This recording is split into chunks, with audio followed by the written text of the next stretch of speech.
Yo, my bad.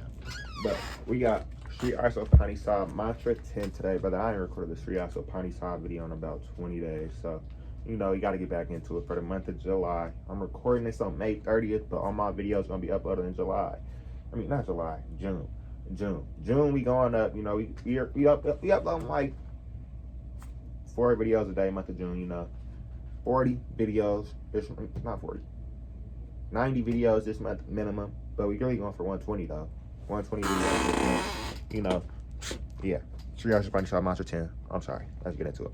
So, since I cannot read Sanskrit or whatever language this is, my bad. I'm sorry. That may not be Sanskrit. I do believe it is Sanskrit though.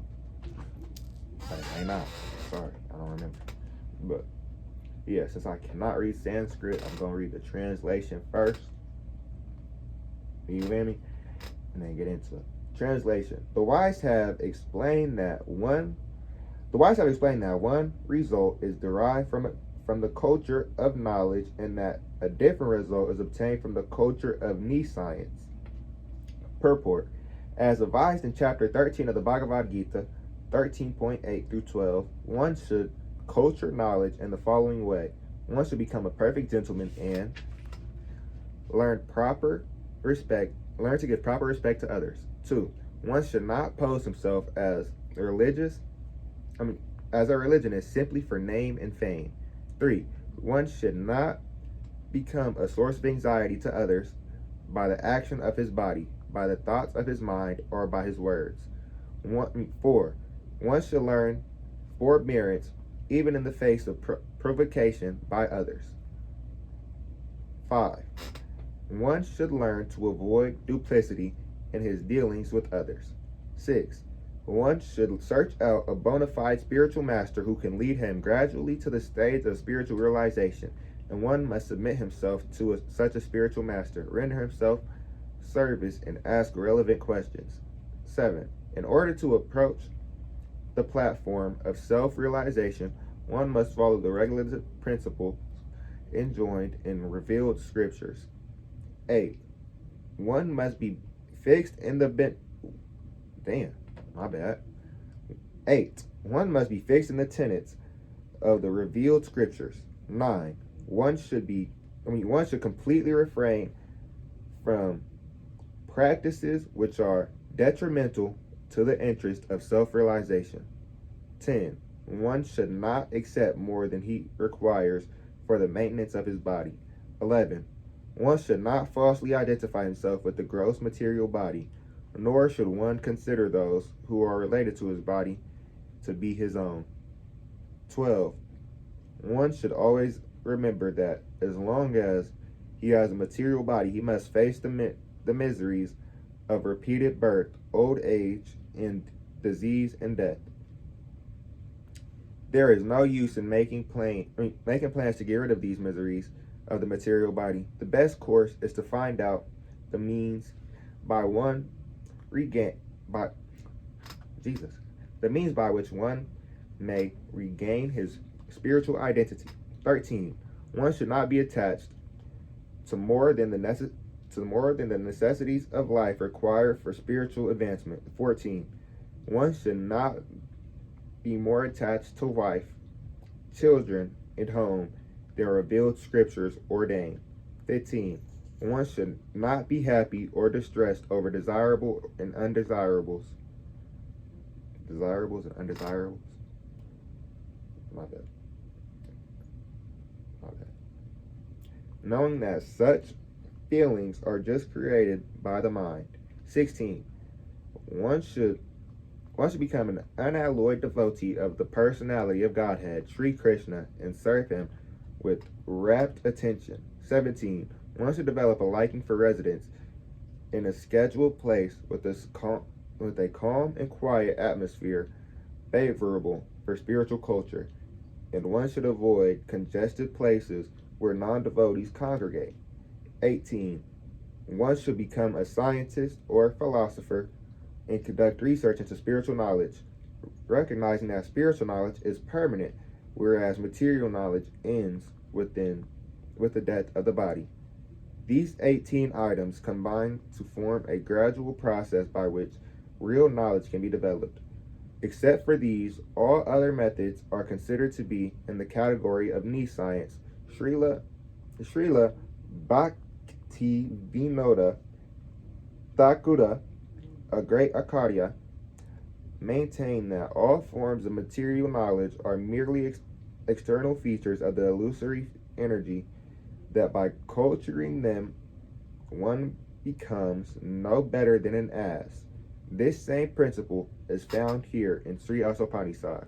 By advancements of material knowledge, modern man is simply being converted into an ass. Some materialistic politicians and spiritual guys decry the present system of civilization as satanic, but unfortunately they do not care about the culture of real knowledge that is described in the Bhagavad Gita. Thus, they cannot change this satanic situation. In the modern society, even a boy thinks himself as self-sufficient and pays no respect to an elderly man. Due to the wrong type of education being imparted in our universities, boys all over the world are giving their elders headaches. Thus, Sri Isopanisad strongly warns against the culture of Nescience is different from that of knowledge. Sri Isopanisad warns that the culture of Nescience is different from that of the culture of knowledge. The universities are, so to speak, centers of Nescience only. Consequently, scientists are busy discovering lethal weapons to wipe out the existence of others. Wipe out the existence of other countries. University studies today are not given instructions in the regular principles of the Brahmacharya, celibate student life, nor do they have any faith in scriptural injunctions. Religious principles are taught for the sake of name and fame only, and not for the sake of spiritual action. Not for the sake of practical action. Thus, there is animosity, not only in social and political fields, but in the field of religion as well. Nationalism has developed in different parts of the world due to the cultivation of Nescience by the general people. No one considers that this tiny earth is just a lump of matter floating into immeasurable space along with many other lumps. In comparison to the vastness of space, these material lumps are like dust particles in the air. Because God has kindly made these lumps of matter complete in themselves, they are perfectly equipped with all necessities for floating in space. The drivers of our spaceships may be very proud of their achievements, but they do not consider them the supreme driver of these greater, more gigantic spaceships called planets.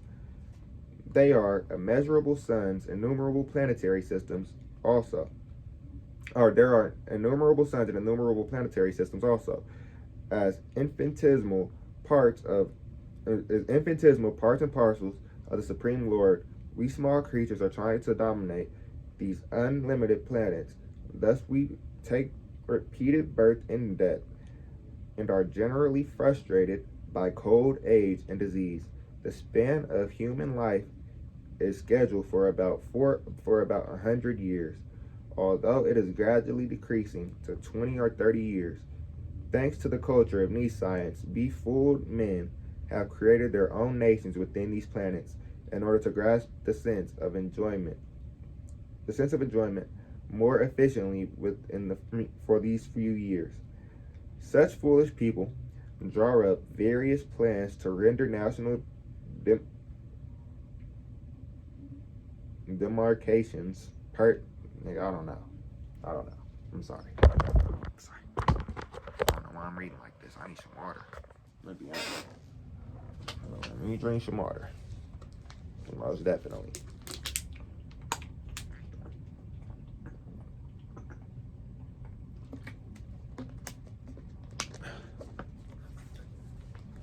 God dog. Amen. My bad. Okay. My mouth was hella dried up, so I did need some water. Most definitely. But I have no idea where you were. It's been for about 100 years, although it is gradually decreasing to 20 or 30 years. Thanks to the culture of Nescience, befooled men have created their own nations within these planets in order to grasp the sense of enjoyment more efficiently for these few years. Such foolish people draw up various plans to render national demarcations perfectly, a task that is totally impossible. Yet, for this purpose, each and every nation has become a source of anxiety for others. More than 50% of a nation's energy is devoted to defense measures and thus spoiled. No one cares for the cultivation of real knowledge, yet people are falsely proud of being advanced in both material and spiritual knowledge. Sri Isopanisad warns us of this type of education, and the Bhagavad Gita gives instructions as to the development of real knowledge. This mantra states that the instructions of Vidya knowledge must be acquired from Adhira. Adhira, my bad, I couldn't read that. I don't know why. It's a Dhira. Adhira is one who is not disturbed by material illusion. No one can be undisturbed unless he is perfectly spiritually realized, at which time one neither hankers nor laments for anything. Adira realizes that for the material body and mind he has acquired by chance through material association, but are but foreign elements. Therefore, he simply makes the best use of a bad bargain. The material body and mind are bad bargains for the spiritual living entity. The living entity has actual functions in the living spiritual world, but this material world is dead. As long as the living spiritual sparks manipulate the dead lumps of matter, the dead world appears to be a living world. Actually, it is the living souls, the part and parcels of the supreme living being who move the world. The Dhiras, who come to know all these facts by hearing them from superior authorities, have also, my bad, I'm trying to read without messing up, but my voice feels so weird right now. I need to stop smoking. Let me be honest. June come, ain't no more smoking for me, brother, probably. I may be lying, though. I'm probably lying. Should I stop smoking for the month of June? No smoking for June? I'm probably going to take like 2 weeks off. I'm going to take a few weeks off of smoking, most definitely. I'm tired of it now. Fuck it. I'm not smoking no more. Ain't smoking no more, brother. That shit fucking with me. That shit fucking with me, brother. That shit fucking with me. Me ain't doing it no more, brother. Me ain't. I'm sorry. Let me get back to reading. Men.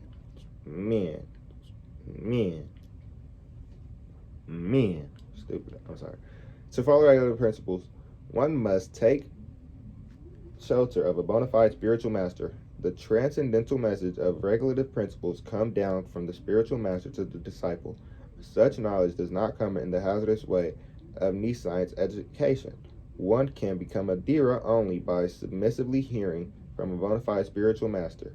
Arjuna, for example, became a Dhira by submissively hearing from Lord Krishna, the personality of Godhead himself. Thus, the perfect disciple must be like Arjuna, and the spiritual master must be as good as the Lord himself. This is the process of learning Vidya, knowledge from the Dhira, the undisturbed. An Adhira, one who has not undergone the training of a Dhira, cannot be an instructive leader. Modern politicians who pose themselves as Dhiras are actually Adhiras, and one cannot expect perfect knowledge from them. They are simply busy seeing their own remuneration. That's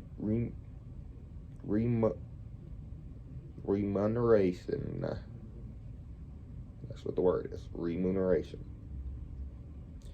In dollars and cents. How then can they lead the mass of people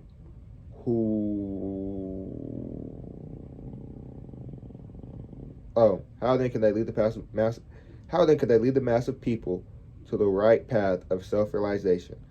Thus one must hear submissively from a Dira in order to attain actual education.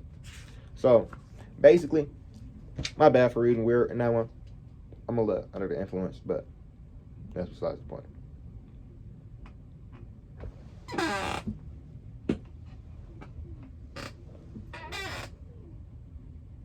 don't know where I just put that motherfucker at either. I'm not gonna lie.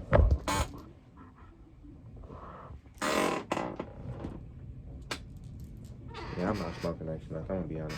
But in this one, they basically just talked about different little spiritual principles and how to get the right type of knowledge. They were talking about how normal like school given knowledge is basically Nescience. Nescience is like science that doesn't really matter. It's science from the material world and things that's not really going to help you once you're gone.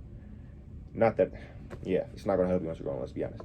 So it's like material knowledge. Material knowledge is what they would call Nescience, and that is terrible. It's not terrible. It's just not putting you on the right path of self-realization.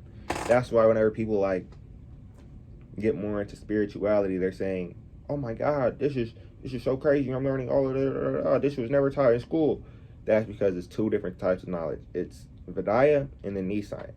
You feel me? Well, that's basically what I was talking about. But yeah, if y'all want to check out the book for yourself, man, I actually don't know where to get it. I'm gonna be honest. I just found this in my closet. But it came at the right time, though. It came during my spiritual awakening, or I found it during my spiritual awakening, so I ended up reading them. I found 4 books in my closet. It was this one, the Bhagavad Gita, Coming Back, a book about reincarnation, and The Nectar of Instruction. So, yeah, I read the other 3 books. This is the last one that I haven't read yet. And, yeah, I'm going to catch y'all when I catch y'all. I'll let y'all